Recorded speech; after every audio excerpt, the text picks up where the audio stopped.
Blanchet, c'est moi qui vais être votre maître de cérémonie pour la conférence de presse d'aujourd'hui. Donc, le court déroulement se fait comme suit. Donc, tout d'abord, M. Blanchet va s'adresser à vous. Et ensuite, ce sera M. Michel Dufort, qui est représentant inscrit de la Fédération québécoise des chasseurs et pêcheurs, qui s'adressera à vous. Donc, voilà, je laisse à M. Blanchet. Bien, bonjour tout le monde. J'avais un petit questionnement. Je me disais, ça me semblait bien intéressant. Puis quand on se parlait, je me disais, jusqu'à quel point, quand on va embarquer là-dedans, on va commencer à en jaser, ça va susciter de l'intérêt. Vous venez de répondre à ma question. C'est quoi, une quarantaine, quand même? Je veux dire que soit que vous autres, vous parlez beaucoup autour de vous, ou soit qu'effectivement, le projet suscite beaucoup d'intérêt. J'imagine que les gens qui sont ici, c'est tous des gens qui ont un a priori favorable au projet. Et sinon, écoutez, alors voici ce que moi je suis venu vous dire ici aujourd'hui. J'ai rencontré ces messieurs 2 fois. J'ai lu la documentation qu'ils m'ont remise. Et même si ce n'est pas quelque chose qui se règle en 2 jours, parce que là, il y a du biologiste et de l'expert qui vont se mêler là-dedans, moi, je tenais à donner un signal aussi positif que je suis. Je voulais donner un signal que moi, ce que j'ai lu, compris, les principes qui m'ont été présentés, essentiellement sur la question de la dimension des bois et de la période de chasse à l'arme à chargement par la bouche, me semblait logique.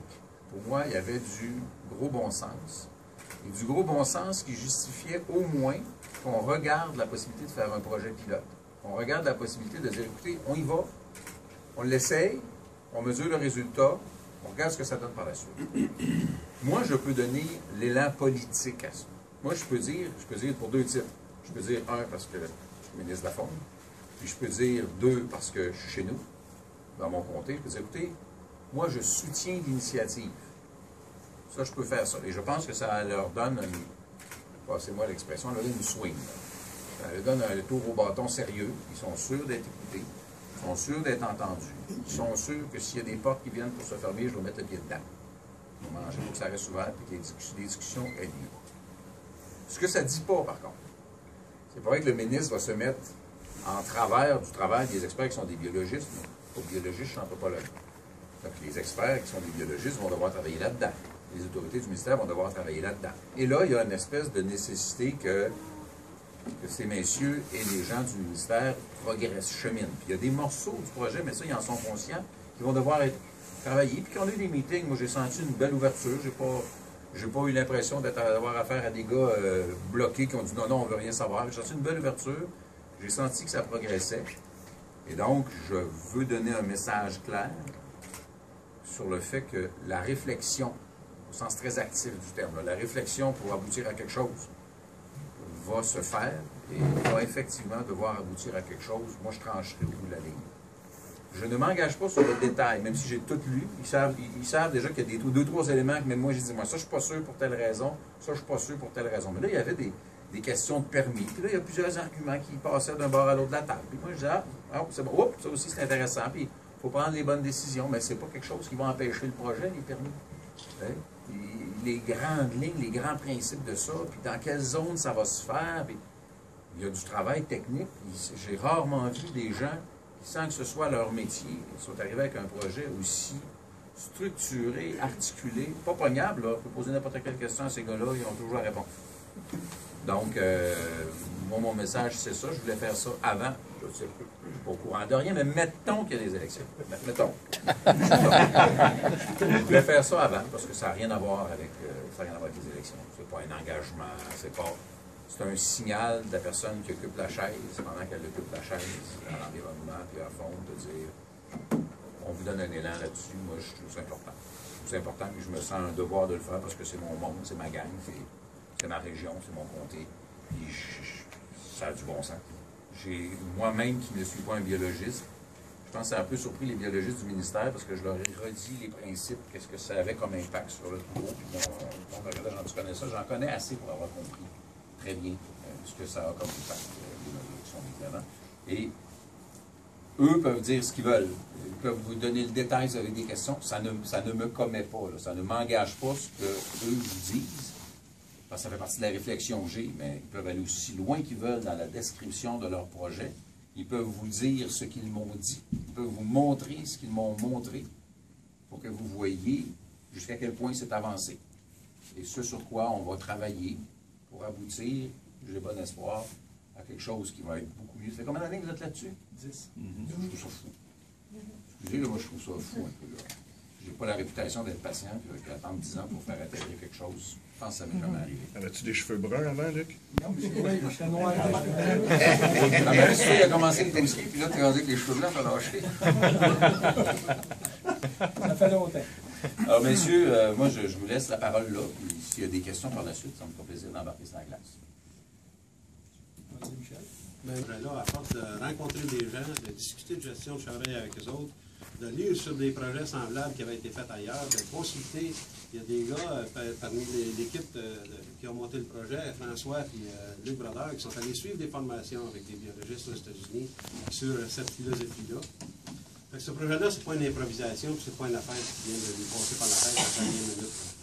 Ça fait les 4-5 premières années, ça a été pour rencontrer les gens, les informer, leur expliquer où est-ce qu'on voulait aller avec ça.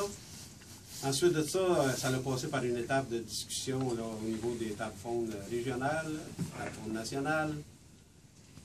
Quand on a eu confirmation que le ministère acceptait d'aller de l'avant avec un projet là, de gestion différente du cerf de Virginie, là, ben, on s'est assis, on a regardé qu'est-ce qu'on devrait mettre dedans pour en faire un succès. Puis là, on l'a présenté aussi à des gens dans nos régions pour aller chercher des appuis sur ce projet-là. Dans ça, on a mis plusieurs mesures. On n'a pas mis juste la restriction sur la taille légale des bois. On a proposé, parce que quand en départ de projet, on a validé avec notre biologiste régional s'il y avait de l'ouverture au ministère pour une proposition de modification réglementaire, pas juste une proposition d'application de restriction de la taille légale des bois. On est arrivé les premières fois avec les grandes lignes du projet sans vraiment tout le plaidoyer qu'on voulait mettre alentour des objectifs et des moyens pour atteindre ces objectifs-là. Mais on est arrivé avec les grandes lignes, puis on a expliqué verbalement à notre biologiste régional vers quoi on voulait élaborer notre projet, puis on lui a demandé dès lors, est-ce qu'il y a des choses là-dedans que pour vous autres au ministère, ils sont irrecevables, que vous ne voulez pas toucher, même pas avec une pause de 10 pieds. Là. Si c'est ça, dites-nous-le tout de suite, on va savoir vers quoi s'enligner, puis si on a le goût ou non de prendre le temps d'élaborer un projet complet puis de le soumettre. On n'a pas eu de barrière. Il n'y a pas eu à ce moment-là de barrière qui nous a été mise. Fait qu'on a élaboré le projet au meilleur de notre connaissance avec les meilleures mesures possibles dans l'objectif d'avoir une population de cerfs de Virginie plus proche possible d'une population naturelle, mais tout en ayant des mesures aussi pour pouvoir contrôler la densité de cheptel, s'assurer que ce cheptel-là restait aussi en équilibre avec la capacité de support de son habitat. Les mesures qui ont été mises là-dedans, c'est ces objectifs-là qui visent. Trop souvent, ceux qui sont contre le projet ou ceux qui vont dénigrer le projet vont dire que ça vient d'une gang de rednecks là, qui rêvent juste d'accrocher des gros panaches au-dessus de la cheminée chez eux. Là. Mais tous ceux qui ont pris le temps de lire le projet, de comprendre vers quoi on veut s'en aller, devraient avoir compris que l'objectif, c'est pas ça. L'objectif, on sait que les densités de cerfs de Virginie dans le plan de gestion visent une réduction des densités. La qualité de chasse, c'est pas la même chose pour tout le monde. Là. Pour certains, c'est d'avoir beaucoup de cerfs dans le territoire. Pour d'autres, ben, c'est d'avoir plus d'activités sur le territoire, d'avoir des interactions entre le gibier, puis de pouvoir voir ça de leurs yeux, les activités de lutte et tout ça. Mais la partie quantité, là, ça, on sait que l'objectif du plan de gestion vise à réduire les densités de cerfs au Québec. Dans ce projet-là, les objectifs visés, c'est de rendre le cheptel moins abondant, plus productif, justement pour laisser du gibier pour nos chasseurs. S'assurer qu'on a une population le plus proche possible d'une population naturelle, dans la structure d'âge et mâle, dans le ratio mâle-femelle, puis dans l'équilibre avec la densité, avec la capacité de support de l'habitat. Ce qu'on a mis là-dedans, ça vise ça. Ce qu'on souhaite, c'est d'être capable de s'entendre maintenant avec les responsables de la gestion sur les mesures qui vont être là, puis c'est aussi d'avoir la possibilité d'argumenter de ça sur les enjeux biologiques, sur les impacts que ça peut avoir sur notre cheptel de chevreuil, sur la satisfaction des chasseurs, parce que c'est important de maintenir la satisfaction des chasseurs, puis de maintenir l'activité économique générée par la chasse, puis de maintenir la chasse comme outil de gestion des populations de cerfs de Virginie. Parce que c'est le seul outil vraiment efficace, puis qui rapporte de l'argent à tout le monde au lieu d'en coûter. Si on parle en Australie, là, ils sont obligés de payer des gens pour abattre les kangourous, ben, nous autres, on paye pour aller récolter du chevreuil. Fait que pour gérer nos populations de gibier, ça prend de la chasse sportive. Puis les projets qu'on propose là, ben, c'est dans le but de maintenir ça, maintenir l'activité économique, garder aux chasseurs le goût de chasser au Québec. Parce qu'on sait qu'il y a des gens qui délaissent le Québec pour aller chasser ailleurs parce qu'ils ne trouvent plus ici la qualité de chasse qui les intéresse. Si vous avez des questions ou si Merci, M. Dufort, M. Blanchet. En fait, tout d'abord, on va commencer par une période de questions qui va être réservée aux journalistes. Puis ensuite, la conférence de presse, on mettra fin à la conférence de presse et les intervenants vont être disponibles pour vous là, si vous avez des questions, il n'y a pas de problème. Donc, est-ce que vous aviez des questions? Oui, Michel La Liberté de la Bonne. On comprend que c'est un projet pilote, mais est-ce que vous pouvez nous en dire, on comprend les objectifs aussi, mais comment que ça va se déployer? Parce que vous restez un peu dans la philosophie là, du projet en tant que tel, mais concrètement, là, sur le terrain, qu'est-ce qui va changer les mesures? C'est quoi les mesures que nous autres on a proposées là-dedans? Oui. Bien, premièrement, pour essayer d'améliorer la structure d'âge de nos mâles, on sait qu'il faut qu'il y ait quelque chose qui se passe. Avec la pression de chasse qu'on a ici au Québec, si on veut améliorer la structure d'âge des mâles, il faut se donner des mesures pour protéger les jeunes mâles. Actuellement, la majorité des mâles prélevés au Québec là, sont récoltés soit à l'état de faim, à 6 mois, ou à 1 an et demi. Ça en reste très peu là, pour avoir une structure d'âge intéressante. Fait que là, ce qu'on demande, c'est de protéger les mâles porteurs de bois qui n'ont pas au moins 3 points de chaque côté. De cette façon-là, on essaie de protéger la majorité de notre strate là, des mâles d'1 an et demi. Deuxième mesure qu'on a demandé avec ça, c'est de remplacer la post-saison à l'arme à chargement par la bouche là, pour le prélèvement des cerfs sans bois. Parce que dans nos territoires où il y a abondance de cerfs, c'est important de prélever du cerf sans bois. On a surpopulation de chevreuils dans certains secteurs, puis ça doit être contrôlé si on veut qu'ils soient en santé, puis qu'ils retrouvent ce qu'ils ont besoin dans l'habitat pour se nourrir convenablement dans la période difficile qui est l'hiver. Pour ça, nous autres, on pense qu'on a demandé d'avancer la saison d'armes à chargement par la bouche avant la saison de chasse aux mâles pour rétablir l'équilibre, le ratio mâle-femelle avant la période de lutte, plutôt que de récolter les mâles avant la période de lutte, puis les femelles en post-saison à la fin, une fois qu'il a été qu'on va prélever des femelles qui ont été fécondées. Si on a des cerfs sans bois, si on a des femelles reproductrices à prélever pour contrôler la densité du cheptel, ben, on suggère que ce soit plus intelligent de les prélever avant les périodes d'accouplement plutôt qu'après. Un troisième point, c'était avoir un permis spécifique, un permis de la zone spécifique ou exclusif pour la zone d'application pour avoir une meilleure idée de la pression de chasse, être capable de savoir combien il y a de chasseurs qui chassent sur le territoire, quelle sorte d'efforts de chasse sont obligés de mettre pour prélever les chevreuils, puis éviter le mauvais enregistrement là, volontaire ou accidentel. Si tout le monde chasse si on ne sait pas combien de chasseurs chassent dans 6, comment on fait quand il arrive à la station d'enregistrement pour savoir si le cerf qui est enregistré a été prélevé dans cette zone-là? Si on a un permis spécifique ou une façon que le chasseur, quand il vient pour enregistrer son gibier, est obligé de démontrer dans quelle zone il va placer, bien, ça nous donne les meilleures informations pour le suivi du projet. Une des préoccupations des représentants des chasseurs et des gens du ministère aussi, c'est l'impact que ça peut avoir sur la relève. C'est un des éléments aussi qui nous a souvent été signalé quand on a fait des présentations du projet ou de la philosophie devant des groupes de chasseurs. Ce qu'on s'est fait dire souvent, c'est qu'il ne faut pas décourager nos nouveaux chasseurs, nos jeunes qui commencent à chasser, en les empêchant de prélever. Et ça, on sait bien que pour attraper la piqûre de la chasse, c'est d'avoir été mis en contact, d'avoir eu la chance de prélever son premier chevreuil. On a proposé d'exempter la relève et les personnes à mobilité réduite de la restriction sur la taille légale des bois. On pense que ça n'empêchera pas là, le projet d'être efficace et d'avoir des résultats positifs sur le terrain, mais que ça permettrait aux nouveaux chasseurs là, de récolter le premier chevreuil sans trop de contraintes puis d'attraper la piqûre de la chasse. On dit que la chasse est importante, qu'on a besoin de la relève. On a demandé aussi dans ça d'harmoniser la période de chasse avec la saison à l'arme à chargement par la bouche, la zone 8S, qui est une zone voisine, qui est une zone contiguë.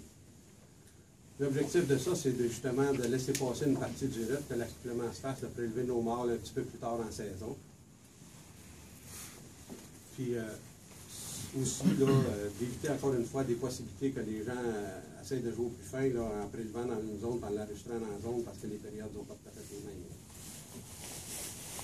Dans les éléments qui nous restent, on a... La déprédation. On a demandé, c'est sûr qu'on proposait un suivi scientifique, un suivi du projet, un suivi de l'évolution, de l'impact que ça a sur nos gibiers et sur la satisfaction des chasseurs.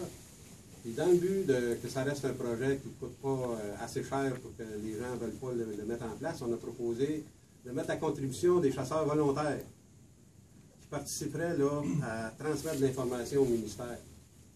Tout le monde chasse, la plupart des chasseurs de cerfs de Virginie, qui sont des passionnés, travaillent avec des caméras sur le terrain, sont capables de faire une bonne évaluation de l'évolution du cheptel sur le territoire de chasse. Qu'est-ce qui se présente sur le territoire de chasse? Qu'est-ce qui circule sur le territoire de chasse?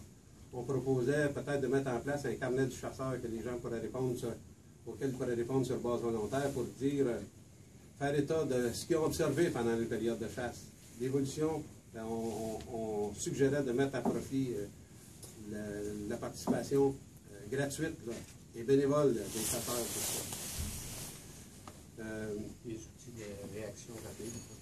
On demandait aussi de s'assurer si on peut... le système de modification réglementaire au niveau de la chasse est très complexe présentement. Tous les grands gibiers sont gérés par des plans de gestion d'une durée de 8 ans. Et en général, on peut soumettre des demandes de modification réglementaire soit au début du plan ou à la mi-plan. Ça veut dire une fois aux 4 ans. Quand on soumet une demande de modification réglementaire avant que ça aille passer dans la machine, bien souvent ça va prendre un autre presque 2 ans. On demandait de garder une flexibilité au niveau de la modification réglementaire pour cette zone-là particulièrement, pour s'assurer qu'on ne va pas être pris de court puis être obligé d'arrêter le projet en cours de route parce qu'on est en train d'échapper le cheptel de chevreuil. Au niveau des modifications réglementaires, ce qu'on voulait surtout s'assurer, c'est qu'il y avait des possibilités d'ajuster les modalités de prélèvement de serre sans bois là, pour être capable de contrôler les densités de cheptel. Être certain qu'on ne part pas en échapper avec ça. Une dernière chose qui est une préoccupation, quand on a eu les discussions alentour de la table faune technique sur le plan de gestion du cerf de Virginie, une préoccupation des producteurs agricoles et forestiers, c'est la déprédation par les cerfs. On est passé à la fin des années 90, début des années 2000, jusqu'à vers 2005-2007. On est passé avec des très hautes densités de cerfs de Virginie dans nos régions. Les producteurs subissent la déprédation. Il y a eu des études de fait là-dessus qui ont démontré que sur les champs de légumineuses, il pouvait y avoir un broutage qui peut aller jusqu'à l'entour de 12 de la récolte. Pas même des chasseurs qui sont prêts, à sacrifier 12 de leurs revenus annuellement. Donc on peut comprendre que les producteurs, eux autres aussi, soient réticents à voir monter les densités de cerfs de Virginie hors de contrôle. Ce qu'on a proposé pour ça, c'est de s'assurer que quand il y aura des cas vraiment bien répertoriés, des cas que les gens sont capables d'en faire la démonstration, que le ministère se garde un outil pour être capable d'émettre des permis alentour de ces territoires-là, de façon circonscrite, au lieu d'abaisser les densités cibles à la grandeur des zones de chasse. Parce que quand on dit que la bonne densité, qu'est-ce que ça devrait être, la bonne densité, le plan de gestion actuel nous dit que ça devrait être entre 4 et 6 cerfs au kilomètre carré. C'est pas beaucoup de chevreuils, ça, 4 et 6 cerfs au kilomètre carré. Les études qui ont été faites ailleurs aux États-Unis, en Pennsylvanie, entre autres, là, sur des territoires clôturés, contrôlés, ils disent qu'à partir d'une densité supérieure à 7 à 8 cerfs au kilomètre carré, ça commence à avoir des impacts sur la végétation, puis sur certaines autres espèces fauniques. Ici, on dit, pour être sûr là, de ne pas dépasser, de ne pas trop s'énerver, on dit 5. Mais c'est pas beaucoup, ça. C'est pour ça qu'on dit, s'il y a vraiment des problèmes de déprédation, travaillons sur ces problèmes-là, mais réduisons pas les densités plus bas que ce qui est nécessaire pour conserver une qualité de chasse. C'est un petit peu ça l'ensemble des mesures. Je ne sais pas à combien qu'on est rendu, là, 7 ou 8. Comme l'Assemblée nationale.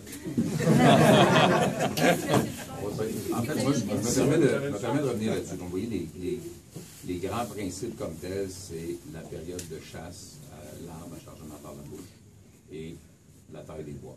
C'est les grands principes. Le reste, il y a des modalités administratives qu'il faut évaluer, qu'est-ce qui va mieux fonctionner dans les permis. Et les autres éléments sur lesquels on a des discussions, c'est de ne pas contaminer le résultat de l'étude. Parce que si on fait des changements, donc on veut mesurer l'impact, mais si on rentre d'autres variables, on diminue la précision des données qu'on va obtenir à la fin. Moi, c'est une de mes préoccupations. Par exemple, moi, sur la relève, je ne suis pas chaud, parce que je pense que les jeunes qui vont chasser avec tout le monde qui ici sont déjà sensibilisés. Donc, je pense qu'ils vont être ouverts à essayer le nouveau système. Puis, si on laisse rentrer des chasseurs qui ne sont pas assujettis aux mêmes règles, bien, on diminue la qualité de la donnée scientifique qu'on va recueillir. Donc, moi, c'est ce genre d'inquiétude-là que j'ai, mais comme vous voyez, on n'est pas loin. C'est vraiment, on est dans la modalité sur les principes. Je suis très curieux de voir ce que ça peut donner et je perçois un impact possible sur la qualité du troupeau, sur ce qu'on a comme population. Si on comprend bien, donc là, les gens du ministère sont en train d'examiner les propositions de l'association, voir comment ça pourrait être orchestré autour d'un projet pilote, mais vous, là, on comprend que vous trouvez ça intéressant, c'est des propositions intéressantes, vous êtes en faveur, mais ça fait 10 ans que les gens ici travaillent pour ça, mais en termes d'échéancier, là, est-ce que vous avez donné un échéancier à vos biologistes? Avez-vous quelque chose de concret d'ici en fait, pour qu'on puisse... on a ouvert des discussions plus formellement en ma présence il y a quelques semaines. Et je ne vous donnerai pas d'échéancier à personne pour quelques semaines. Mais le cas échéant, évidemment, on va se donner un mode de travail parce que je n'aime pas les dossiers qui se perdent dans la ville. Mais en vue de la prochaine saison, genre sur l'automne? Je sais pas à quel point ça peut être mis en place. L'indication qu'on a là, des fonctionnaires à date, c'est que ça serait applicable pour l'automne, la saison de chasse 2016. 2016? Oui, 2016. Parce que pour être capable de faire un bon comparatif, être capable d'évaluer les impacts de ça sur le cheptel, on a dit qu'il faudrait commencer, là, à l'occasion de la saison de chasse 2014 et 2015, à prendre des données sur l'état du cheptel, sur le ratio Il y a un travail qui va se faire au préalable. Ça passe bon port pour être capable oui, de le travail est déjà commencé, les discussions sont commencées avec les fonctionnaires. Il reste à s'entendre sur quelles modalités ils vont accepter de mettre dans le projet, puis lesquelles, pour eux autres, sont dérangeantes et où ils ne veulent pas aller. On a déjà idée, le projet pilote va être sur une durée de X nombre de saisons de chasse? Sur une durée de 2016 à 2021. 5 ans. Je réfléchis à mesure. Est-ce que, au Québec, est-ce qu'il y a d'autres régions qui font face à cette problématique-là que vous avez ici, là, particulièrement dans la région? Bien, la problématique, les demandes des chasseurs, vous avez juste à demander un petit peu d'où viennent les gens qui sont ici dans la salle. Là, on a des gens de toutes les régions du Québec qui sont venus, parce qu'il y a des demandes partout. Mais de là à faire un projet structuré, ce qui a été entendu à la table ronde nationale, c'est de commencer avec un projet qui va être vraiment contrôlé puis surveillé sur une zone de chasse, ou peut-être deux, là, dépendamment du territoire qu'on a besoin pour avoir les données valables. Mais il y a des gens intéressés à cette philosophie-là, puis il y a des gens qui la pratiquent sur base volontaire, puis qui essaient de l'appliquer soit par l'entremise de modifications réglementaires qui s'imposent quand ils ont des territoires qui peuvent contrôler. Il y a beaucoup d'associations de chasseurs et pêcheurs qui sont des locataires de terrains de Domtar, par exemple. Les autres, là, la chasse sur ces territoires-là sont réservées à leurs membres. Ils peuvent se donner des règles internes qui peuvent être plus sévères que les règles gouvernementales, mais qui ne peuvent pas être plus permissives. Il y a déjà plusieurs projets qui s'appliquent à la grandeur du Québec, là, qui ont commencé à donner des résultats. Certains appliquent une partie des recommandations que nous autres on a mis dans notre projet. Certains, c'est rare les endroits où est-ce qu'ils peuvent appliquer toutes ces mesures-là, parce que les déplacements de saison, tout ça, ils n'ont pas de contrôle là-dessus. Ce qui est important dans ce projet-là, c'est de donner aussi aux chasseurs assez de latitude pour qu'ils puissent développer la mentalité d'être un chasseur gestionnaire sur le territoire, puis de faire des choix de récolte, des choix de gestion en fonction de ce qu'ils observent sur les territoires.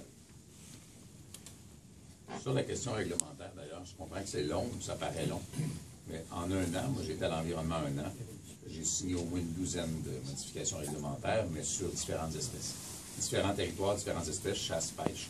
Il y a beaucoup d'ajustements, de peaufinage, de fine-tuning pour le cerveau croate, sur les différents plans de gestion, puis sur les aménagements réglementaires, secteur par secteur, espèce par espèce. qui demande beaucoup, il y a beaucoup de biologistes là, qui sont impliqués là-dedans, ce qui fait que sur un dossier précis, des fois, ça peut paraître long. Mais le volume de changement qu'on doit faire annuellement pour les différentes espèces est assez élevé. Outre, je jase beaucoup, vous allez voir ça. Outre l'impact sur, donc, vous avez mentionné les agriculteurs, vous avez mentionné